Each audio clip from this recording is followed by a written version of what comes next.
Білім өрге сөйлейтін өрелі күш. Фәнидегі абсолюттік философия. Алымды айла, ұшқыр қиял. Білім арқылы қоғамды өзгерту, қоғамның санасын өзгерту. Мәңгілік жасау үшін өнерлі бол. Ел қуаты жаңа буын жас өскінде. Қазақ елінің ертеңін білгін келсе, болашаққа көз сал.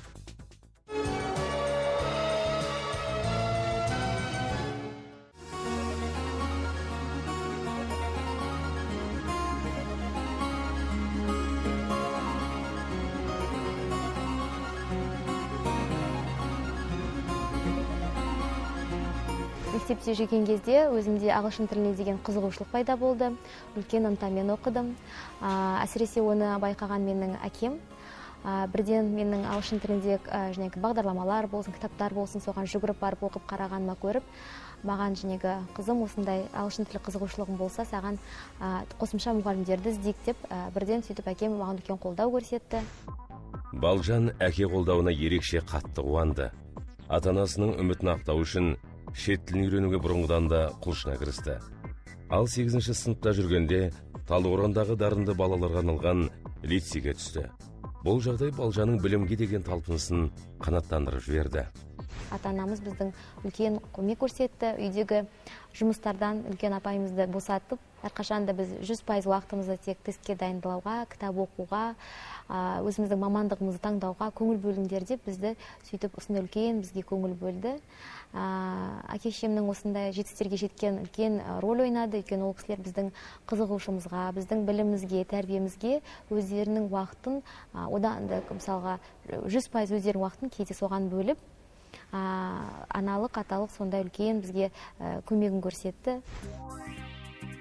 Балжан Ушақбаева 2005-2006 жылдары Қазақ менеджмент, экономика және болжау институтына мемлекеттік басқару мамандығы бойынша оқыды.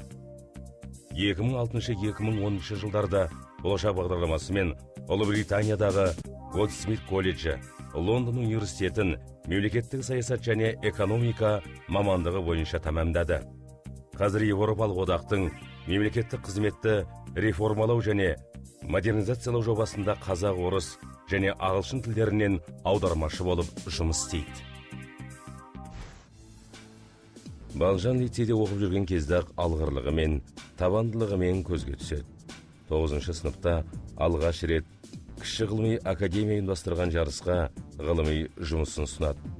Кейін сол жұмысын ары қарай дамытып, қалалық сайыста бірінші, облыстық сайыста екінші орынға ие болды. Одан ары қарай Балжан ғылыми еңбегін Қазақстандағы ең мықты оқу ордасы КБТУ-да қорғап шықты. 3-ші орынды иеленіп, сол жылы жоғары оқуға түсуге грант берді.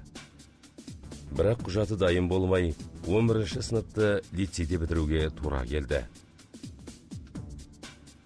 Бұл кезде де Балжан құралақан емес еді.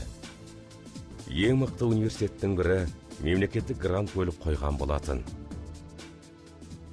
Өзімнің Қазақ ұлттық университетінде грантымнан бас тартып, өзімнің жеке басымен КИМЭП-тің студенті болып алындым. Сөйтіп, сол жылы тағы біз президенттің жолдауымен Нұрсұлтан Әбішұлы айтқандай, болашақ бағдарламасымен оқитын студенттердің саны 3000-ға ұлғайтылған болатын. Сондықтан да бұл үлкен мүмкіндік деп, біз әрине ата-анамызбен бірге бұндай мүмкіндікте әрине қолдану керек деп, сол жылы біз Астанаға келіп құжаттарымыз тапсырған болатымыз. 2006 жылы күз айында мен Лондонға ең бірінші рет сонда шетелге сапарға білім алуға аттандым. Балжанға Лондон бірден ұнады. Тұрғындардың жоғары мәдениеті, адамдар арасындағы сыйластық, университеттегі білім беру тәсілі бірден баурап әкетті. Әр студент өзі үшін, көңіліне тоқу үшін оқуы қажет. Ол жерде мұғалімдер де, ата-ана да ешкім саған оқу керек деп артыңнан қуаламайды. Керісінше сен өзің сол білім алсам екен деп, кітаптардың бәрін оқысам екен, осының бәрін түсінсем екен деген үлкен бір сондай қызығушылық тудырады. Бұл өзі бір Англиядағы білім жүйесінің өзінің бір ерекшелігі деп ойлаймын. Сол жерде оқып жүрген кезде көптеген шетелден келген басқа студенттермен таныстым. Сонымен қатар Қазақстаннан бірге барған өзіміздің отандастар осы болашақ бағдарламасымен болсын, басқа да жеке оқуға түскен балалармен танысып, сол болашақ бағдарламасының арқасында өзімнің шын өмірлік жан достарымды кездестірдім. Тұманды Альбион Балжанды қуана қарсы алған жоқ. Өйткені дәл сол кезде Қазақстанның атағы аспанға жетіп жатқан еді. Намысқа тырысқан өрімдей студенттер елдің абыройын ту етіп ұстады. Берілген тапсырманы тыңғылықты орындап, қоғамдық жұмыстардың бел ортасынан табылды. Қазір Балжан сол оқиғаны күліп отырып еске алады. Біз қызықты оқиға 2006 жылы біз Лондонға ең бірінші оқуға түскен кезде, сол жылы әлемге әйгілі женегі Борат деген режиссер Қазақстан жайлы кино шыққан. Сол жылы премьерасы болып, Лондонда Лейсестер Сквер деген жерде үлкен кинотеатрда премьерасы болды. Одан кейін Қазақстан жайлы адамдардың ойларында бір дамымаған ел деп кейбіреулер ойлады. Сөйтіп ой қалыптасып қалды. Ал біз сол кезде сондай бір кезеңде келіп, Қазақстанды жоқ, керісінше дамып келе жатқан білімді жастары бар, тарихы мол, болашағы зор, сонда ел ретінде көрсету біздің алдымызда мақсат. Қазір Балжан Европалық одақтың Қазақстандағы ауқымды жобасында жұмыс істейді. Сонымен қатар Астанадағы элиталық Назарбаев университетінде жоғары мемлекеттік саясат мамандығына білім алып жатыр. Оқу мен жұмысқа бірдей уақыт табады. Бір сәт жұмыстан, не сабақтан кешігіп көрмепті.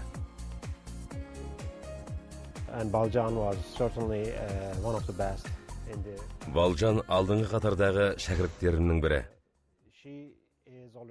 Бірнеше жобаларға қатысты. Менің өз шәкірттерінің ішінде осы Балжанға көп үміт артамын. Қазір Европалық одаққа қатысты жүргізіп жатқан жобаға қатысып жатыр. Бұндай әрі саяси жобаға қатысу ол үшін өте пайдалы. Өйткені теориялық білім алып қана қоймай, өзінің білімін тәжірибе жүзінде жетілдіруде.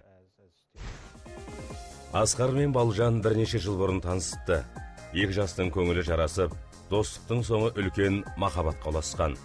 Бүгінде бір-бірін бір күн көрмесе тұра алмайды. Ата-аналардың батасын алып, шаңырақ көтеруді жоспарлапты. Қазір екі жас той қамына дайындалу үстінде. Ал әріптесі Диас болса, Балжандай ақылды қызбен бірге жұмыс істейтінін мақтаныш етеді. Мен даму қорында жұмыс істеп жүргенде танысқан болатынбыз. Сол уақытта біз макроэкономикалық жоба деген жалпы бір жобаның шеңберінде жұмыс істеген болатынбыз. Енді Балжан туралы айтатын болсам, ол өте қарапайым, кішіпейіл, тәрбиелі, білімді, алдына қойған мақсатын әрқашанда қол жеткізуге тырысатын азамат. Айжан болса Балжанның туған әпкесі. Аралары бар болғаны бір жас қана. Кезінде Балжан ағылшын тілін таңдағанда, Айжан орыс тілін оқыпты. Қазір Астанада орта мектептің бірінде мұғалім. Егіздің сыңарындай болып өскен, сіңлісімен тілегі де, жүрегі де ортақ. Балжанның қуанышы мен жетістігіне өзінен артық қуанып отырады. Шетелде оқып, шетелдегі ең озық тәжірибелерді мемлекетке әкеліп, Қазақстанның дамуына деген өз үлесін қосу, бұл әрине орны толмас, айтып жеткізе алмас іс болып келеді. Сондықтан бұл әрине біздің біріншіден болашақ бағдарламасына деген бағдарламасына арнайы, сонымен қатар елбасымыздың осындай бағдарламаның ашқанның, яғни бастамасына деген үлкен алғысымыз зор болып келеді. Әрине қазіргі болашақ бағдарламасын оқып жатқан және де бітіріп келген жастардың алдарында үлкен мақсат, үлкен үміт тұр.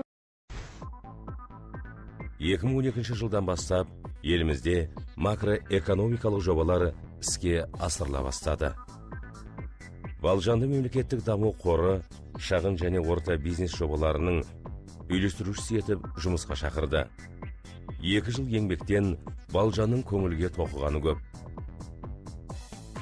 Ал Назарбаев университетін бітірген соң Қазақстанның алдыңғы қатарлы елге қосылуына барынша еңбек етуді жоспарлап отыр.